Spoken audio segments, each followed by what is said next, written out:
Greetings! Welcome to the first CPQ 5360 update video. I have a lot of stuff to talk to you about tonight. It's April 26th. I have a whole list of stuff on the Dell Inspiron 1525 here. Whole list of stuff to talk to you about, because there's some stuff I want to let you guys know, including stuff that has to do with what's going on the Maritime Man right now. So, for our first line of business, I'll talk to you about something that a lot of people have probably been wondering about for quite a while now, and that's where the heck is the second part to the 200th video special? Well, I have filmed some of the 200th video special, but I haven't gone any farther than that because a lot of stuff has kept me from making it right now. Biggest reason, this weekend I was gonna hopefully do some work on it, but I had such a terrible weekend right off the bat that I just didn't feel like doing anything. What made my weekend terrible? Well, it was actually in the midst of taking pictures for the second part of the 200 video special. The video is going to be in the form of a picture slideshow with narration by me, and one of the pictures was to be this camcorder on top of a big tripod I've been using. Well, this tripod doesn't have the quick release plate on it, so the camera can't be secured onto the tripod. It's just kinda sitting there like it's sitting on these pillows right now. And I had the tripod up way high, about 6 feet high, and wouldn't you know it, I don't know why my brain decided to completely give out on me like this, but I decided I wanted to lower the tripod, and I completely forgot the camcorder was still on there. I lowered one leg of the tripod leaned over, guess what happened? Down, down, down, 6 feet to the floor fell my camcorder. Nothing seriously broke, luckily. As you can tell right now, it still works fine, everything still works perfect on it, but I feel really awful of my camcorder falling 6 feet to the hard floor. What was the damage, you may ask? A plastic panel on the side of it. If I get my fingernail in the groove where it attaches to the body of the camera, the plastic panel can now pull out a bit. That should be able to be fixed with a drop of super glue. One of the battery terminals bent. The battery was in the camera when it fell, and the battery popped out when it fell, so it bent the terminal. I bent the terminal back, not perfect the way it was, but it works perfectly fine. I'm not sure if this caused the fall or not, but one of the parts inside the tape deck is really loose. It wiggles about this much. It's one of the, I don't know my cassette parts real well. It's one of the things that guides the tape around the tape head. It's kind of wiggly, but otherwise it seems to be fine, so I don't know if it was always that way or not. But the camera seems to be working fine, which I'm very lucky about, because if this camera did break, that would be the end of the Maritime Man as we know it until I mustered up the money to buy a new camcorder.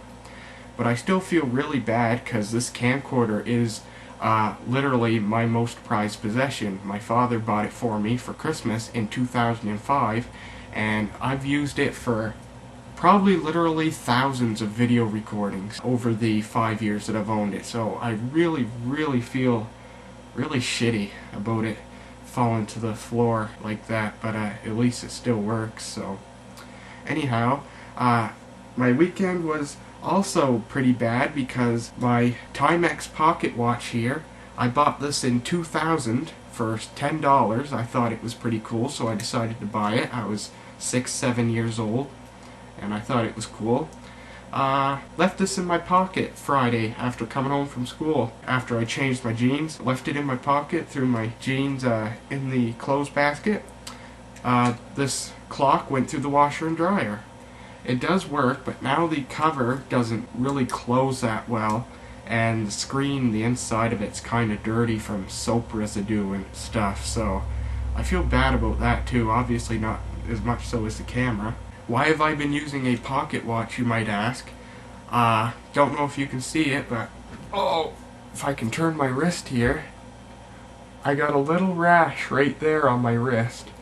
I don't know if my watch caused it or what, but I've had it for about 4 or 5 months now. I've not been wearing my wristwatch for 3 weeks, and the rash died down. Today was the first day I've worn my watch in 3 weeks, and now the rash is back to where it used to be. So, I don't get it. I never had a problem with that watch before, but now it's making this rash thing on my wrist, but whatever. Anyway, really crappy weekend. At least I didn't have any homework. As for the pictures, what am I using to take pictures for the second part of my 200 video special? I'm using a Kodak DC-3400 from 2000. One of the very first modern digital cameras. My father had bought it for my mother in 2001. He paid only $80 for it, and it was a $1,200 camera. They just didn't sell it, and they kept marking it down, and in the end they marked it down to $250. I remember Dad offered him $80, and they let him have it. So anyway, it's a good camera, it takes good pictures. It has an 8 megabyte picture card. I can take 20 pictures when pictures are best quality and the highest 2 megapixel resolution. So anyway, I'm using that to take the pictures for the second part of the 200 video special. I gotta hurry up here or else this video is gonna be too long. Another reason for not making the second part of the special is because I have had a fair amount of schoolwork. Anyway, that's everything why I haven't been working on the second part of the 200 video special lately. Next order of business. I've done something which I find absolutely incredible. It's been a long time since I saw this part of my bedroom floor. I cleaned my room somewhat. All this junk here used to be right here, spread all over the place, and I cleaned it up. The old custom built computer and the Packard Bell are nice and neatly stored, and I got a couple other things, and yeah, it's really nice. And there's a reason that I've cleaned my room, and that leads me to my next order of business. Happy birthday to me.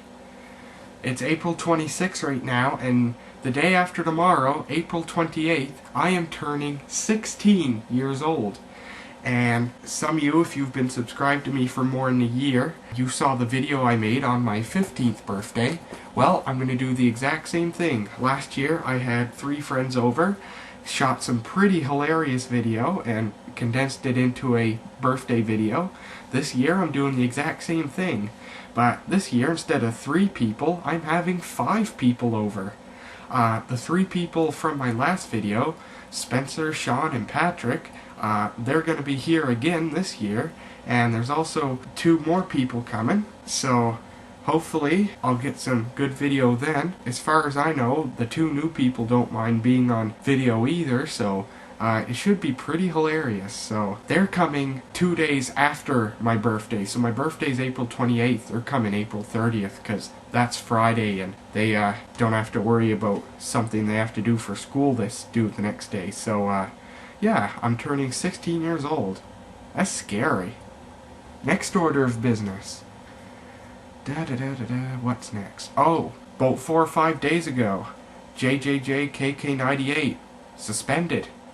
Yeah, I looked on her channel the other day, and she was suspended. The harassment claim that I filed on her back when she first started impersonating my channel, YouTube rejected that, but before they rejected it, I filed a second harassment report because about 2 days before she was suspended, she started talking crap about me on her channel again. I filed a second report, and who knows if it was mine or if it was someone else's harassment report that got through, but she was suspended. And I just want to take this time to once again really thank everybody who supported me through that. And the next and last order of business is partnership.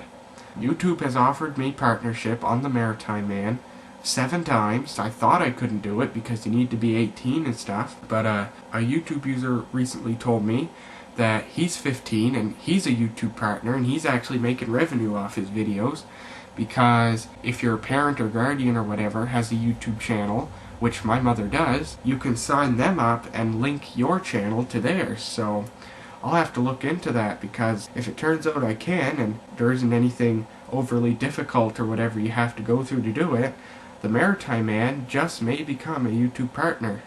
So, there's the first CPQ 5360 update, and there's all that. So, see you next time. Hopefully I'll get to work on the second part of the 200 video special soon. So, till next time.